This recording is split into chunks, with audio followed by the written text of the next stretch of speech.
Hello, everyone. Uh, I welcome you all.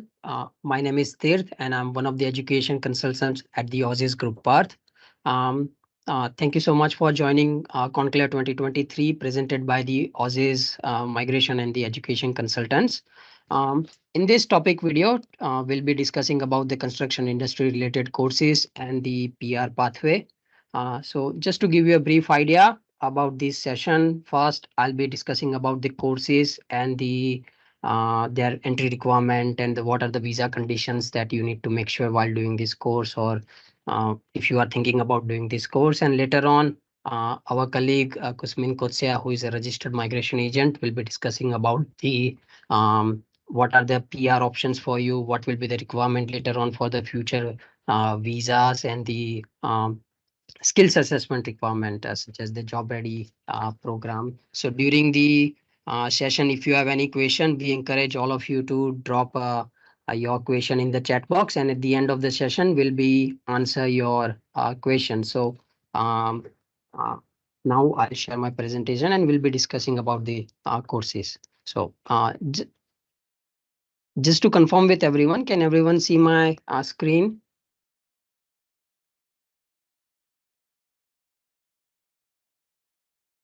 Okay, thank you for confirming. Uh, let's start with the today's presentation. So as you know, its presentation is about the construction industry, in which we'll be discussing about the building and the construction courses, carpentry, wall tiling, painting, and the decoration. So mainly these courses are known as the trade courses. So now, before begin, I would like to also know that the Aussizz Group not just famous for providing the migration and the education related service, but also we provide the PT tutorial, IELTS tutorial services, in which you can prepare for your PT and the IELTS exam online without worrying about going to the class or anything. Not just that, we also provide the policy services. It's very important to maintain the visa condition by obtaining the right visa coverage. So you can purchase and compare the OSHC and the OVHC by going to the Get My Policy website. Not just that, we also provide the online services for the CCE tutorials, in which we provide the exam preparation services for the NATI classes. In the professional year Australia, we provide the information about the various professional year courses that you can do for the accounting, IT, and the engineering related courses. And as we now here in Australia, the every now and then the government changes the migration rules frequently. There are the various states which they have their own state nomination criteria information. Whenever the state nomination happens, by downloading this app, 𝐸𝐴𝐺, you can get all the information, and this app is absolutely free, which you can download from the App Store and the Google Play. Now, let's talk about why majority of the people want to do a trade course. First of all, it's very affordable if we compare to the bachelor and the master's courses. PR pathway is possible with the less points because the various state nomination programs are available. Um, Once you do the trade course, you are also eligible for the postgraduate visa, which will be a key factor for doing your skills assessment. Now, there are very high demand for the trade occupations. And as there are very high demand, most likely upon successful completion of the qualification, students are able to get the job in that respective field. And not just that, it's very well paid jobs, which means you can earn good money. And also, these courses not starts at the bachelor or the master level. These are the certificate level courses, which means they starts at very basic level. Even if you are not coming from a relevant background, you still might be able to do it, understand it, and successfully complete it. Now, as a student visa holders, most of the students who are coming from the India, Pakistan, Bangladesh, Bhutan, Nepal, normally from the offshore, when they came here in Australia, they have a, a bachelor or master's visa, or they come up with a diploma leading to bachelor visa. So it is when you come here, when you think about changing a course, you need to make sure that you do not breach your student visa condition, which is 8202, which I'll be discussing further. But I want all of you to look at this AQF level, which will help you to understand the 8202 meet the course requirement condition. So as from this table, you can see that there are mainly three sectors. One is a school sector, which is a secondary schools. Another one is a vocational education and the training sector, and the third one is a higher education sector. The trade courses starts at the certificate level, which is certificate 3, 4, and can go up to the diploma and the advanced diploma level. Now this comes in the VET sector. The majority of the students who came from the offshore to the Australia, they come up on the higher education sector visa, which is a bachelor degree or a master's degree or a diploma leading to a bachelor degree. So what happens when they try to change the course? Maybe they are not aware about that they might be breaching the visa condition, which is 8202. To explain you that on your condition, the students are required to maintain the enrollment level in the registered course that is in the same AQF level or a higher, which means, for example, if you came here to study a diploma, then you need to make sure that you change your course into at least at a diploma level or a higher level. So when you change it to a trade course, you need to make sure that you have your principal course level at the diploma level. The only exception in this situation is that when the students came on the doctorate level, they are allowed to change to a master's level, in which they do not need to apply for a new visa. So if you are a student who came here on the bachelor or the master's level visa, what you need to do is that if you want to do a trade course, you need to apply for a new visa, and you need to make sure that till that next visa comes, you need to continue with your bachelor's or the master's study. And if that's the case, that you in that situation, you can reach out to your nearest Aussizz office, which will help you to not just to enroll into a trade course, but also to help you to lodge a new visa, so that you do not breach your student visa condition, and you can stay here in Australia without any worry or breaching any kind of the student visa condition. So here are some of the examples which is given by the immigration, that if you are coming here to study a bachelor degree at the university level and want to transfer at the diploma level, in that situation, you need to lodge a new visa. The same goes for the masters. If you want to do a trade course or the diploma level course, you need to lodge a new visa. Please make sure, students, that you do not breach this condition. And now, let's jump to the trade course common requirements. Generally, trade course starts at the certificate 3, 4, or diploma or the advanced diploma level. The minimum requirement in the most of the trade course is you need to complete at least a year 12 or Australian equivalent qualification. And the minimum English requirement is IELTS 5.5 or equivalent. The same goes for the certificate 4, but in the certificate 4, the usually a prerequisite criteria is a certificate 3. Now, if you have completed a year 12 or the certificate 3 here in Australia, you can go jump to a certificate 4 directly. The same goes for the diploma. Minimum qualification requirement is a year 12 or equivalent, and the minimum English requirement is IELTS 5.5 or equivalent. Some of the trade course also start with the advanced diploma level.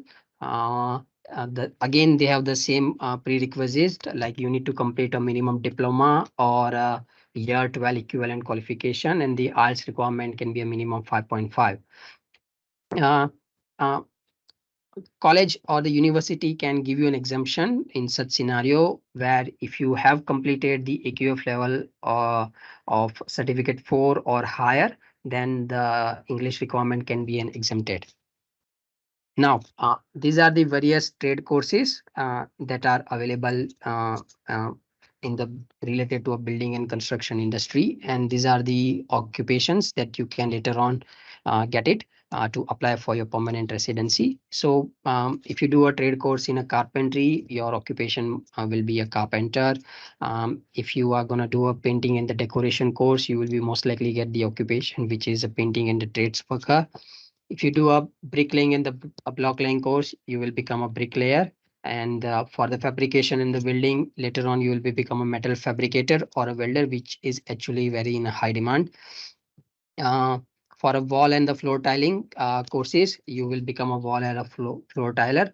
The civil construction and the design course, it is not actually a trade course, but this comes in the building and the construction industry, and which is at the moment everywhere in a high demand. And you can become a civil engineering draft person later on by finishing this course. Aussizz Group works with the various colleges across all the states. So these are some of the colleges in which you can take the admission. Depending upon which state you are, you can always reach out to your nearest Aussizz branch, and our education consultants will be able to help you out to enroll in one of the colleges, or any different colleges that you might be interested. This is just to give you a brief idea about the various colleges options in the different states. Now let's talk about the for a carpenter. So if you want to become a carpenter here in Australia, the minimum qualification that will be required is the certificate 3 in carpentry, and that later on the students package it with the diploma of the building and construction. Now, if you look at the career outcomes for the carpenter, you can become a carpenter and the joiner, you can become a builder, you can become a construction supervisor, you can become a site supervisor. Now here in Australia, as you might all know, that there are a lot of migrants who recently came here in Australia, and there's a housing shortage everywhere in the Australia. So now the government is planning to build more houses so that they can accommodate all the population. So this building and the construction industry is going to get a lot of job opportunities. So yes, if you are thinking about to do a carpentry course, yes, this might be actually a good idea, and it will not just help you for a PR, but also for a career option. Now, generally a time duration for this course is 1 to 2 years. For the onshore students, the price ranges from the $20,000 to $25,000. Intakes are widely available across throughout the year. So depending upon your interest and the visa criteria, you can choose any of the intake that is available. And upon successful completion, as this is very highly demanded occupation, you can earn from up to 85 to 120K later on once you successfully complete the course, if you find a good job, and you can earn weekly up to $1,800 to $2,500. This is a 5-year industry projection, which this data is just shared by the government. And according to the labor market information, the employment level may increase up to 60 to 80% in the construction industry. Doing the trade course would be a good option for the students. If we talk about the painting related courses, if you want to become a painting trades worker, you can do the certificate 3 in painting and the decorating. Later on, when it comes to the career outcome, you can become a painting trades worker, industrial painter, or a commercial painter, or just a painter. You can also open up your own business. If you want to do this course, normally the time duration is 2 years. In some states, the price will be ranging from $12,000 to $18,000. There are the intakes available throughout the year. So depending upon your availability, you can do these courses at any given time. The most salary ranges from the $50,000 to $65,000, and the weekly you can earn up to $1,350 to $1,450. Now let's talk about the bricklayer. If you want to become a bricklayer, the qualification that you need is a certificate 3 in a bricklaying and the block laying. Normally the time duration is 1 to 2 years. Depending upon what state you are, the price may vary. So it can be from $17,000 to $27,000. In some state, there are multiple colleges are available. In some states, only 1 to 2 colleges are available. So that's why there's a huge difference between the price. So intakes are throughout the year available, and you can earn up to $70,000 to $75,000 per year for successful completing this course. If you want to become a wall and a floor tiler, you can do certificate 3 in wall and floor tiling. Again, the time duration is 1 to 2 years, and depending upon in what state you are, the price may be from 1350 to 25,000 for 1 to 2 year course. And later on, you can earn up to 60,000 Australian dollars. If you want to become a metal fabricator, welder, or a pressure welder, you need to do certificate 3 in engineering, and or you can do certificate in fabrication trade, and you can package it with certificate 4 plus diploma in engineering. As I know that the welders is in a very high demand. A lot of people are actually looking for a skilled welder. So if you are interested in particular this occupation, this would be not just a great migration option, but also a great career opportunity for you. Time duration, it's ideally 1 year. Onshore prices maybe somewhere around $16,000 to $20,000, and you can earn up to $65,000 Australian dollar after completing this course. If we talk about civil engineering draft person, if you want to become a drafter who can plan the things for the buildings, road, different infrastructure, then you need to do a advanced diploma of civil engineering and the construction design course. We have a special session for this course, so stay tuned. We'll be dropping the link for this session. But just to give you a brief idea, this is a 2-year course. Onshore price is $22,000 to $24,000. Intakes are throughout the year available. For this course, you do not need to do the job ready program, which you might need to do for the other trade courses. So that's a plus point for this course. The most common annual package that the students get is somewhere around $60,000 to $75,000 after completing this course. And also, if you do this course from the TAFE, sometimes you also get an internship opportunity, so which will be also helpful for you to secure a good employment here in Australia. So definitely the worth looking option. So that's it for these building and the construction related the trade courses. If you have any doubt, or if you want to enroll for this course, you can reach out to me through my email address, or you can just text me or call me on my contact number, and I'll be more than happy to help you out for enrolling into this trade course, or also if you are in a situation where you also want to apply for a new visa, we'll be happy to help you out. So if you have any question, you can just ask me. Okay, so Thank you, Tirth. Well, I think we'll proceed with Kostya since you have ended, and we might take all the questions towards the end cumulatively. sure. Thank you so much, Janvi. Yeah. Oh, good. Thank you. Okay, hello everyone. I hope everyone can see and hear me. Okay, so today I'm adding to the wonderful presentation done by my colleague just before me. I'm going to add a bit of contribution to the chat as a registered migration agent. So I'm registered migration agent and Aussizz Adelaide. My name is Kostya Kuzmin, and I'm also a PhD candidate at the University of Adelaide.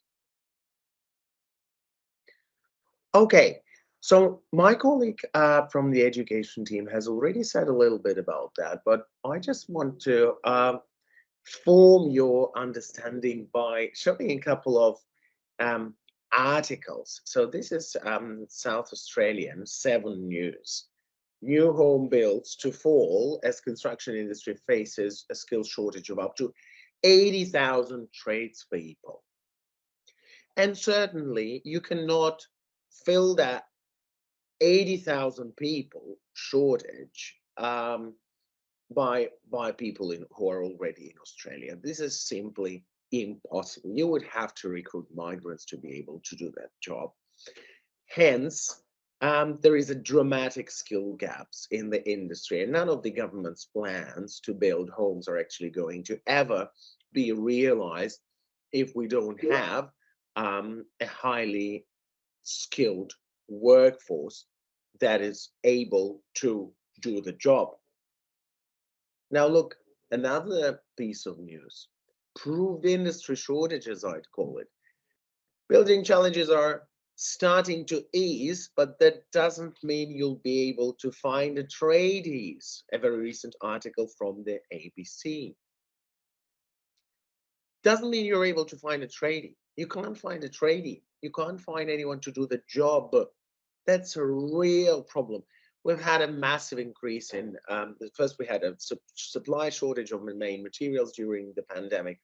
Then we had a problem with builders charging too much for any building work because they were afraid the prices would go, for materials would go further. And, you know, this has, we've had builders going bust, bankruptcies, etc., because they just don't have the clients for the fees that they want to charge. And even if you want to pay, it's still hard to get a tradie to do the job, even if you want to pay. So I would even be more optimistic than my colleague in the previous with the previous presentation that he gave in forecasts. When you say a welder or a tiler, look, I would say, from what I see in the market and from what I see employers say, you could easily go to possibly 90, 100K. I wouldn't be setting the salary anywhere at 60 to 65K for a welding job or for any other trades job, because for this amount of money you just don't find people. There aren't any. And then if you complete your course and go self-employed, you'd possibly even make more than that. And even with migration, preparing yourself for the state nomination, you can get self-employed. And self-employed is making well over 100K a year, well over 100K. People can't find tradies. And the component of trades work is so significant in any building job. It's not the materials, it's the work in Australia that is so expensive. I wanted to get my roof replaced the other day, and guess what? I had 3 quotes. 180K for the roof replacement on a house, 180, 115, and 80. So there you go, 180, 180K to replace a roof without replacing the beams. The beams are not rotten because the builders who came never even inspected the beams. When a tradie comes, they look at like, we don't really want to do that, goodbye. Or they give you a price that you would, you know, they would want to quote you so that you just refuse, then, you know, they get rid of you. Because there aren't enough tradies. There are so many clients who wish to have their roof replaced, but there's no tiler or no carpenter. So I was quoted 180,000, 115,000 by other people, and then 80,000 by other people. I'm anyway waiting for my insurance company to pay back the damage by the hail so that I did it for their money and not for my own. But I'm just telling you the market. This is the market where it can be plus minus $80,000 or $100,000 on one roof by people quoting. And they're not too excited to rush and have their roof replaced, I can tell you. Because other people who I invited to give their quote would just tell me, look, we don't do this rubbish because we just like building new homes. We don't want any repairs or renovation. So by going into trades, you can't even imagine what bargaining power you give yourself. First of all, it's a wonderful immigration pathway. And secondly, even after you have your PR, it's wonderful bargaining power that you have Not your clients will tell you the price, but you will be telling the price to your client and the conditions that you want with that price, and how you can do it and when you can do it. You also have to book jobs in Australia in advance. If you even get people to do the job, you'd sometimes, if you have a good trader, you'd be waiting 3 to 12 months for them to come to have the work done. So it's a fascinating career with very good prospects. Look, migration-wise, possibly the biggest range of occupations ever. Tell me, give me at least one assessing authority, give me another migration pathway that would have so many jobs. None. Even in engineering occupations, there are fewer occupations than these that you can see now, which are all in the skills list: welder, fitter, plumber, glazier, painting trades worker, like vast array. You can choose something to your liking. Of course, yeah, some female applicants complain that out of what they could choose, there's only chef, but that chef is also an option, of course. But I've seen in construction trades workers, I've seen females in painting trades jobs. We did have applicants in painting trades worker jobs. There were female applicants. So yeah, people do that, both males and females, depending. It's a non-sexist industry in Australia. So everyone can do that. You know, whenever you go past a construction site, you can see females, even in big builds, do that job equally with men. So yeah, all the prospects are open, the biggest ever possible range of occupations, which is exciting. Okay, now look, this is the funny thing, because when people say, yay, I want to do a trades course, and then you have a client, say from India, who says, I want to be a welder, I want to study Certificate 3 in metal fabrication or whatever, engineering training in Australia. So they would have to have the student visa, right? And then you realize that that welder already has a bachelor in economics from India, or a master's in economics, or whatever. And then, you know, it's almost impossible to enroll them in a Certificate 3 in Australia, because the case officer would say, hey, you're not a genuine student, because we've considered your prospects back home in Australia. Remember, guys, everyone, this is a foolish theory that decision makers consider. This is the one we may never want to accept and never want to understand, but this is it. When you come here as a student, you're trying to tell the decision maker that life back home is so good that with this Australian course that you're going to do, you're going to make so much money back home once you return back home. You know, we need construction workers, we need migrants, but we never tell this. At student visa, we never tell this to anyone. We expect the people at student visa stage that they go study welding, go study commercial cookery, whatever they study in Australia, and then go back home and apply this knowledge and skills. So if a person with a master's degree or bachelor's degree will tell the decision maker, hey, give me a subclass 500 student visa, I'm going to do welding, and the decision maker would say, well, look, not a genuine student, refused, because first of all, with your bachelor's or master's or whatever, why do you downgrade to a Certificate 3 in metal fabrication?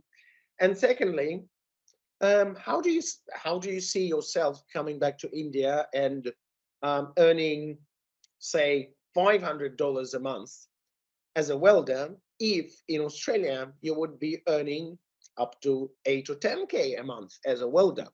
So what is your incentive to come back home? There is no incentive to come back home. Hence, I think you're not a genuine student, refused.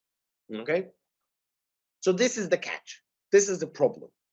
That getting a subclass 500 for getting a student visa to study a trades course is complex for mature applicants. Yeah, for applicants with some other background, it's complex. It may also be complex for young applicants, because it's very complex to prove to the decision maker that the prospects back home, back in your home country, in welding, are as good as in Australia or even better. So this is the drama of getting a student visa. There will be only limited cases, unfortunately, where you'd be able to successfully get a student visa for the courses we're discussing today. Yeah.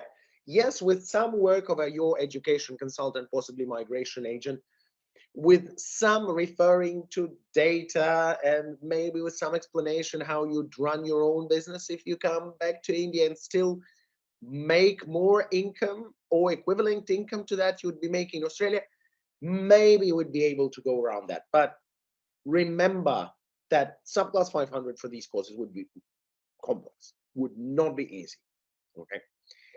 And then there's a huge cohort of people that actually do a trades course on a 485. So say you've done Master of Global Business. A lot of people come to our office with these fancy courses they've completed. I've done my international MBA, so well, and I'm not able to find a job as a management consultant, as a policy planner, as a marketing specialist, as a whatever. I've applied so many times they don't want to employ me. Okay, this is life. Yeah, doesn't mean that you're bad. It doesn't mean that. It means that currently the market doesn't accept that application, because roles like management consultant, policy planner, research analyst, or whatever, all these fancy MBA jobs, you have to get there. It's very complex to jump in there when you're at nowhere point, at the recent graduate point, and you want to jump in there. It's very hard. There is no such discrimination in the trades industry. So what people on the 485 do, they once they get their 485, try to get the management, marketing, etc. jobs, no luck, do a trades course. You know, the several years you get on a 485, 3, sometimes 5 years now, give you the time to enroll into a trades course, to complete a trades course, and to do a 1-year job ready program, which we'll talk about in more detail, and get a skills assessment in a trades occupation. So what's a job ready program? It's very simple. As the trade manual would put it, you develop your workplace skills, gives you 1 year of paid work experience, and as I would put it, is mandatory for a skills assessment that you later use for migration. You can't migrate 491, 189, 190, name it, any skilled visa, you need a skills assessment. Okay, so for skills assessment in trades, you'd need a job program. There are other pathways as well, but we don't focus on them today. We focus only on course completion pathway. So the course completion pathway is a job ready program. It's basically 1 year of documented work experience post Australian studies, 1,720 hours. Okay, 1 year of documented experience. Experience is documented by yourself, by us if you want to employ us to do the job, and by Trades Recognition Australia. The job ready program is in several stages. The eligibility stage, where they check if you're eligible, if you've held the right type of visa. To be eligible, you need to have held a student visa at some stage in your past. Job ready employment itself, collecting the required number of hours. Job ready workplace assessment, when the people come to check whether you have mastered the skills, whether you can cook, you know, can you cook, like, to see if the chef can cook, to see if the welder can weld. And the job ready final assessment, it's basically about Trades Recognition Australia as an assessment authority, putting it all together and producing a final skills assessment that a migration agent like myself or anyone else in our friendly office can use for your migration. Okay, and the job ready eligibility stage requirements are passport confirming your identity, you have held a student visa in the past at some stage, and your qualification is relevant to a CRICOS registered RTO. That is, you have done a course in a CRICOS registered educational establishment, which my colleague has spoken about before, that provide courses to overseas applicants. Okay, so a bit more detail about these stages. This is basically an official abstract from the TRE website. Yeah. So first, where they check if you're eligible. Second, you have to collect your work hours. Third, workplace assessment, they come to see if you can weld or cook or lay the tiles or repair the roof or whatever. And then comes the final assessment. You've done your 1,072 hours. They looked at your EVRs, employment verification reports. You need them signed by your employer, by your immediate supervisor. If you want to make a lot of money and be self-employed during this year on Job Ready program, you can, but need to be employed under a main contractor. Yeah, because you can't just be writing statutory declarations to yourself as employment verification reports. The main contractor, the main building business needs to be contracting you. So for example, you can't just come and quote the client and lay the tiles for the client. You need to be quoting the builder who is building homes. So the main contractor, because they will be signing off your EVRs. Later, employment verification reports. Later, once you've done the 1,725 hours, we've documented it, we've done skills assessment, you can forget about the contractor if you don't like their prices, you can forget about the builder, go do it yourself if that helps you to make more money. Okay, fantastic.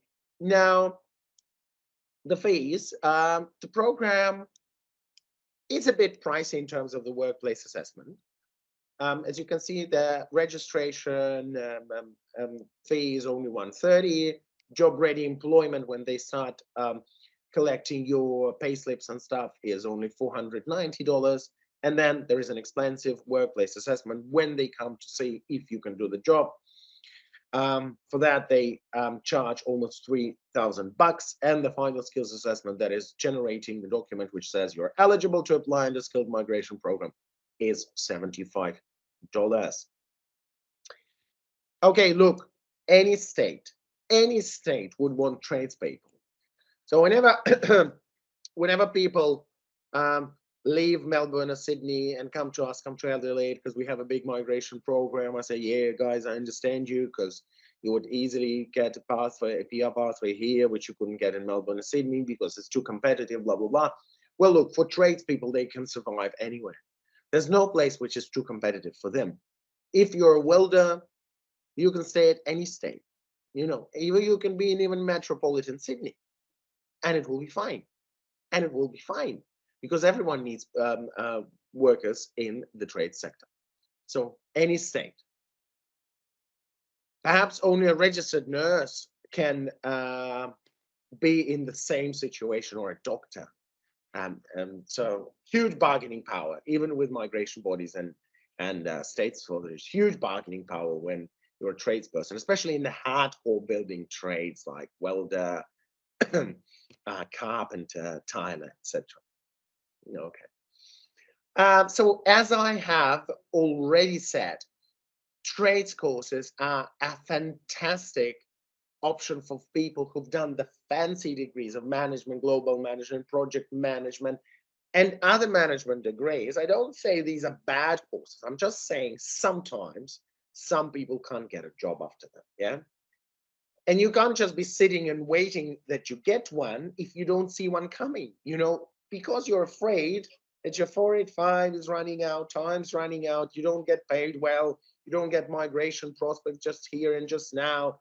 And migration prospects are what affects so many people's lives. You know, people want to get married as soon as possible. People want to start a family. It doesn't make anyone happy, even with the extended 485, that you just sit on a 485 and don't get anywhere, don't get to PR.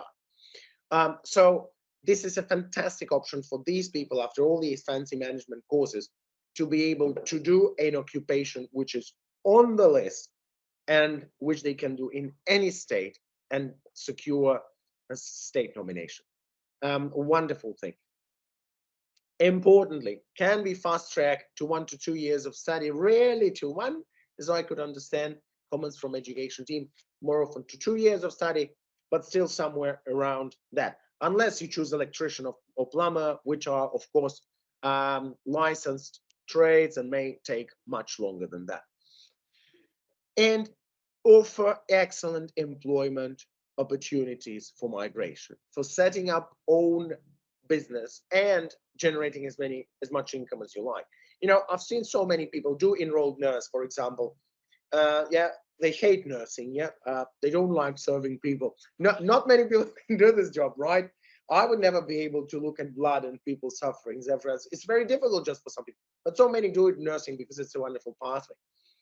And so many people, in fact, get their residence and then never work as a nurse because they just can't. It's a lot of suffering.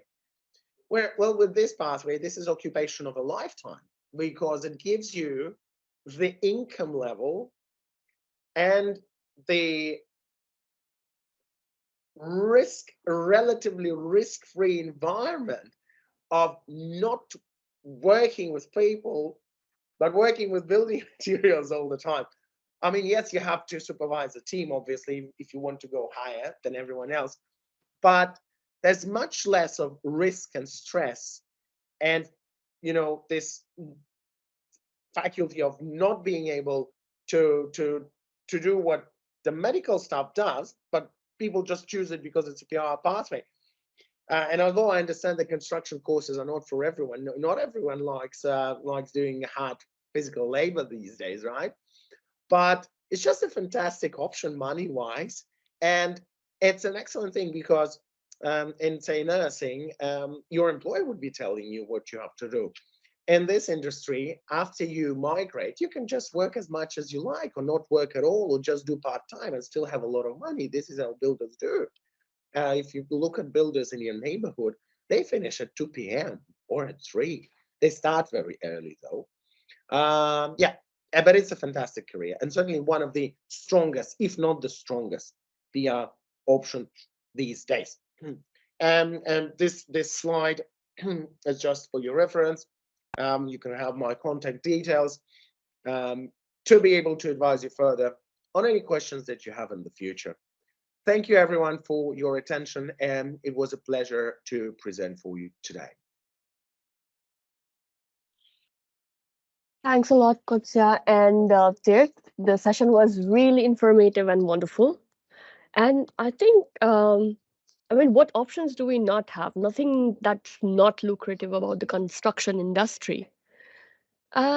Taking some of the questions, maybe if you can highlight, like, I don't know that you mentioned about job ready program, but are there any specialized certification or licenses required for professionals in this building and construction industry?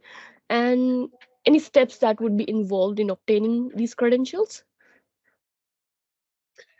Okay, thanks for the question. That's a good question. Look, you can always check if an occupation is licensed or not in the Australian Bureau of Statistics and on the websites of regulatory bodies. However, to the best of my knowledge, the ones that would be licensed would be electrician general, would be plumber, would be air conditioning and refrigeration technician. Everyone else would not be a licensed occupation as such. The builder who you work for will have a license, but that's slightly different from an occupational license. And of course, if you decide to go and you want to be a builder, you should always check if you want to be a company, a builder, self-employed. You should also check whether a license is applied. People have told me that, so for example, they do their Certificate 3 in painting trades, and then they do a diploma in construction because the eligibility for a builder's license is diploma in construction. But that is if you operate as a builder. As a tradesperson, in the meaning of occupational license, from the best of my knowledge, the 3 occupations which require it are electrician general, plumber, and air conditioning refrigeration technician. And these are the 3 pathways that I largely would not recommend for migration because it's just too expensive and too laborious. There are a lot of wonderful trades you could do without going into these 3 licensed occupations, because you can spend the money, but it will be more money and more time. You can do that, but I would use other options. From that list, there are multiple occupations, most of which are unlicensed. You could follow those paths. Yes, Kostya, you are absolutely right because the electrician and the HVAC course normally are not offered by any colleges. These courses are only offered in the TAFE, and here in WA TAFE, these courses are only available for the local residents, not for an international student. So there is also a restriction for those people who can do it and who cannot do it. Oh, wow. Yeah. Okay. Right. And since we are already at building and construction, would you like to highlight like if there are any specialized areas or niche where the building and construction industry that are currently highly in demand and experiencing significant growth? Well, look, I'm not a recruitment consultant, certainly, but all list that was on my slide, all this is in significant growth. Because all of these trades are in the building process. It's as simple as that. Any job. If anyone has tried having tradespeople do something for you, you will know what I mean. Any job. I wouldn't highlight anything in particular. I would just say you can choose any occupation from this list. Just make sure that the timing is right for you, because what I've heard from education people is that glacier can take a lot of time, like 3 years of study. Yeah. So make sure you choose a course that is fine for you time-wise. And then make sure you choose a course that you can physically do. So what I've heard from people is carpentry may be difficult. I've done a bit of carpentry myself as a DIY. I understand why they're saying, but equally, let's say tiling can be physically difficult because you have to wear the knee pads, yeah, and you have to crawl around the place sometimes to do the job. And some people claim that welding is hazardous because of what you breathe in when you do the welding work, etc. Of course, you have to wear protective equipment. So it's about your personal preferences. Migration-wise, employment-wise, I see no impediment to choosing any occupation from this occupation.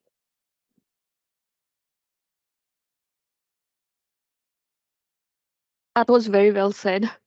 It's super important to consider the hazards which any of the occupations actually involve.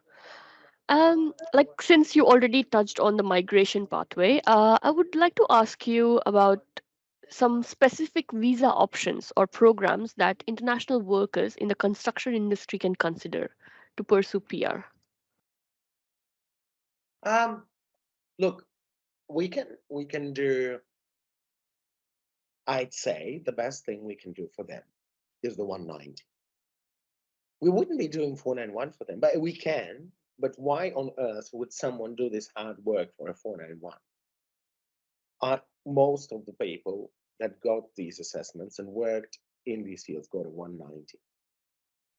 In theory, 189 can be an option, but we don't know what it's going to be like this financial year, because this May, the last round of 189s in May 2023 included only healthcare occupations, healthcare, social work, etc. occupations, no construction occupations. Hence, I'd say 190 PR is the best bet for a person. Of course, there will be other options like the 482s, but the 482 would require a minimum of 2 years experience, which a recent graduate would not have, because they have completed their course, they have done job ready program, it's only 1 year of experience. So it would not work for a 482, but would perfectly be okay for a 190. So that would be my number one pathway for that. Right. And I do remember in one of the slides you did mention that you pick a state and for trade occupation, it's like everybody wants it. Yeah. So, would you like to shed some light on the demand for these skilled workers in other areas, and if it's gonna impact their future PR options if they pick a particular state, or how does it go? Yeah, look, you can just take any of them. I haven't done research on the demand in each of them, but the outcry from trades professionals is coming from the news, from pretty much everywhere. And look, of course, regional is the ideal pick. So my number one picks in this list would be not only regionals, but also states with big allocation of places. My number one would be SA, number two would be, say, NT. NT has a smaller location, but wow, it drastically needs people. Number three would be WA, number four, TAS, number five, Queensland, and then SW and Vic would be in the end of my list. But just because the first states are named are regional and the outcry for people is bigger in regional places. But look, anyway, I haven't explored the labor market. Doing research on the labor market is not part of my job as a registered migration agent. Rather, the rules and regulations are my job. But yeah, whenever I say people have any doubts on, I tell them just to Google, Google construction trade shortage SA, construction trade shortage Victoria, construction trade shortage, and you will find articles where people have done research, where people have written about it. So do you think it would be safe to say that, let's say if I'm a trades worker and I'm coming to any of the regional area, that gives me more benefit over other states or regions? Regional is always better. Regional is always better. But there are some clients that tell me, no, I only want to stay in Melbourne, And then I say that, okay, look, if you do welding, you're relatively safe, even if you stay in Melbourne. Well, that makes sense now. Yeah. Thank you. Yeah. So well, risk-wise, yeah. the risk is seriously mitigated with choosing this occupation, although regional is always better. Awesome. Before we proceed, I would like to request our participants to please drop their questions in the comments. We'll be happy to take them. And I think I have a couple of questions for Tirth as well. Like, what would be the main courses and educational pathways available for individuals interested in pursuing careers in, the construction industry? Thank you, Janvi, for the question. In my presentation, I have mentioned that you can just pick up any course that can start with the certificate 3 level. If you want to become a carpenter, you can start in a certificate 3 in carpentry. If you want to become a welder, you can study a certificate 3 in a fabrication. So courses are widely available in all the states, so you just need to pick up an occupation and you can study any course.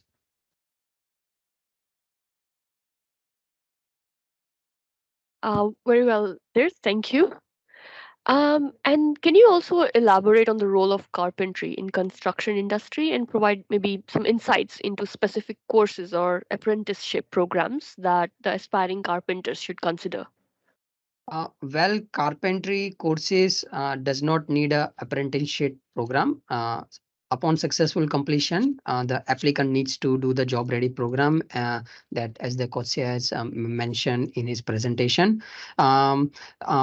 The schools sometimes they offer the work-based training, which they will need to complete at least the 360 hours during the student visa. So now the lot of the colleges provide the work-based training, which can help you to, just get into this industry and help them from their side, from education provider. Thank you, Tirth. Maybe Kostya, if you can take up the role of skills assessment and trade recognition process in the PR pathway for individuals who are working in construction industry, and how can they navigate these procedures? Okay, so you get a skills assessment. Its role is big. If you don't get a skills assessment, you don't migrate. It's as simple as that.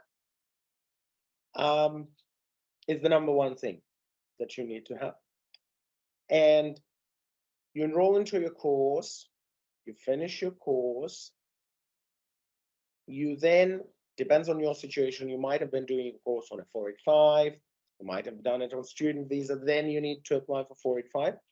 But anyway, to start the GRP, the job ready program, you need to be on a visa with full work rights. For example, a 485, even 408 will sometimes work.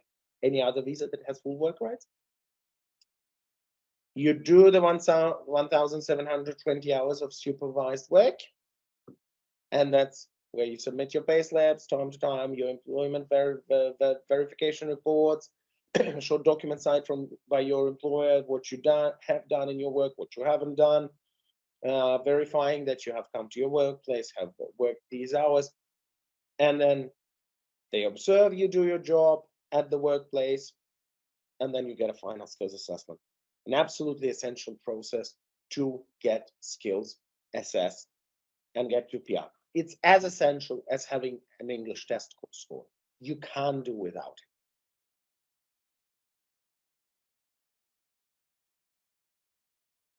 Uh, Thank you, Kostya. I think like we have talked about construction and like other key occupations.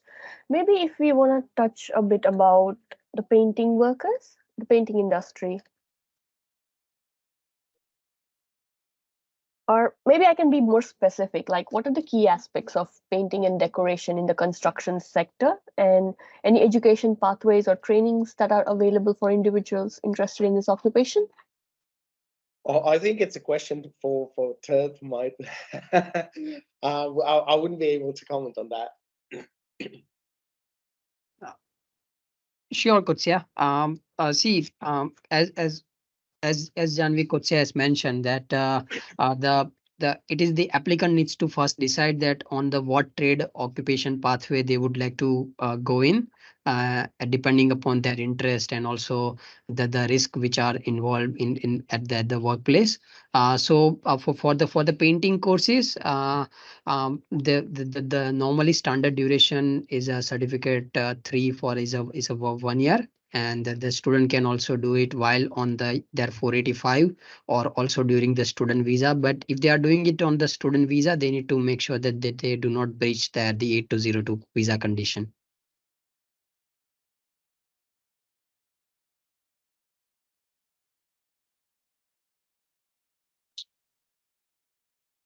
Very well, Tirth. Thank you for answering that. And are there any specific safety regulations or guidelines that professionals in the construction industry need to adhere to? I think we would. I will speak about myself. I think I wouldn't be able to answer any of that because I'm not. You have to be in the industry. You have to have the occupational health and safety advisor to be able to respond to that question. I see. I think I might be going like a bit too broad. It's like so many questions popping up in my head since it's already related to the construction industry. So yeah, but I think maybe if you have any ending note or any comments to make, I'm happy for either of you to take up. Well, just to add on, if the students who came here on the specifically a master's degree, do not leave your master's degree and straight away jump to the trade course, because you have more to lose. Because the master's degree nowadays can provide you up to 4 to 5 years of the graduate visa, and if you do in a regional area, you might be able to also eligible for an extension. So what's the best option for you guys is that you can change your masters to a cheaper masters nowadays. There are the plenty of the private masters provider which offers the master's degree just at the $24,000 to $28,000. So you can move to that cheaper degree for the master's level later on. When you are in your last year of the masters, you can just enroll for a trade course, which is also going to be a 1 year. So during your student visa, you will be not just completing the masters, but also the trade qualification. And based on the master, you will get the up to 5 years of the graduate visa, which might be a key aspect for the job ready program. And it also give you a security in case you might be not be able to find employment. So that's the advice that I mostly give to the students. So if they're specifically on the master's visa. Thanks, Tirth. Okay, so I agree with that. If you're doing a master's, get your master's done. Don't downgrade. If you downgrade from master's to a trades course, can have your visa cancelled. You would have to reapply for a new visa to downgrade, but then you can have your visa refused. Not a good idea to drop your course, that's correct. Complete the course, it's important. Get your 485.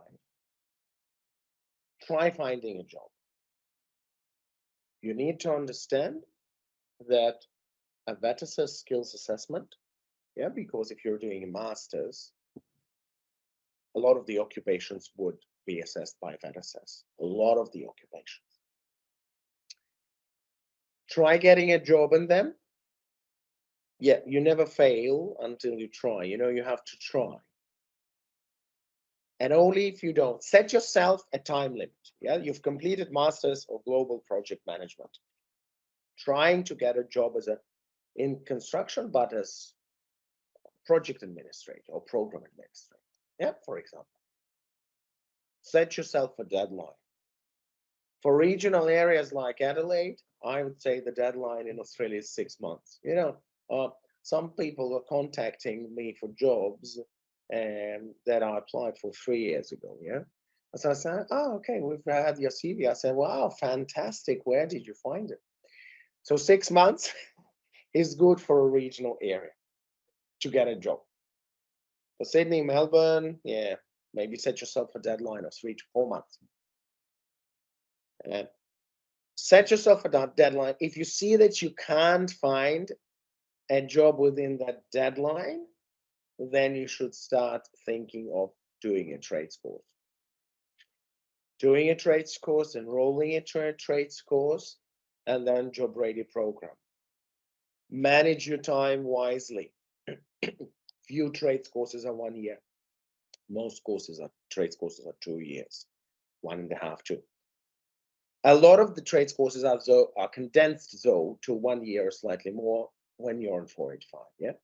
But the maximum time you will need is 2 years on a trades course, 1 year job ready program, 3 years. That's maximum. Maybe you will do it in 2 years. We'll see. But 2 to 3 years max. Yeah.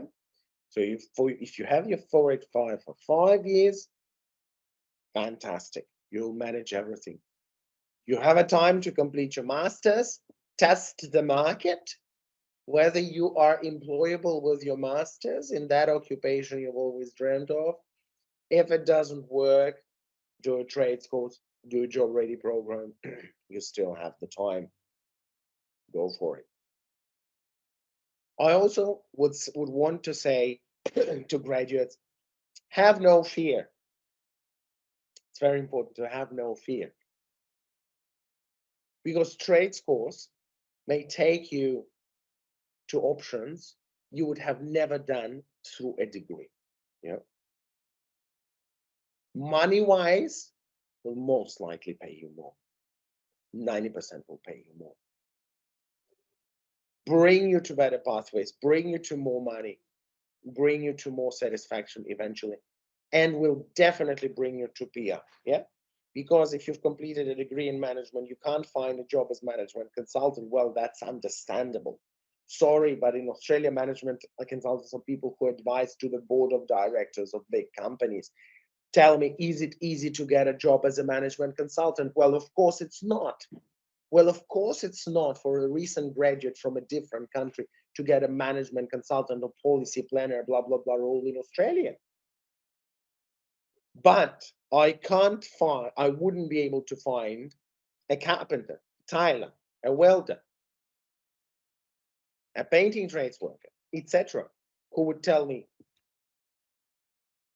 I've searched for a job everywhere and I can't get it. What do I do? I haven't seen any people saying that. I've heard motor mechanics complaining though, but I'd say motor mechanic is not on the list of our discussion today. They are trades course, but not on our list today because we talk about building trades course. So no problems with employment in building trades course. So people, have no fear. Yes, you will have a bit of physical labor. Consider that.